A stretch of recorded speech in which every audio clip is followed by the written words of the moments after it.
Jalalama. Samanini wanangu. Eti katika pita zenu huko hamjafanikiwa kumwona Mariam na mtoto wake?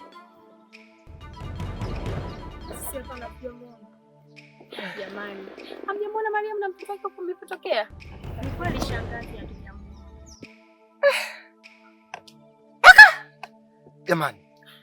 Yaani mnavyoona huu mguu umetoka nyumbani kwake, lakini hatujafanikiwa kumuona.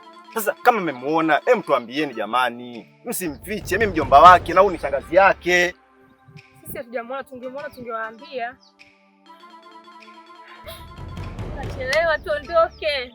Twende. Sasa tunaelekea wapi? Huko twende tuondoke, tunachelewa. Tunatanga tu.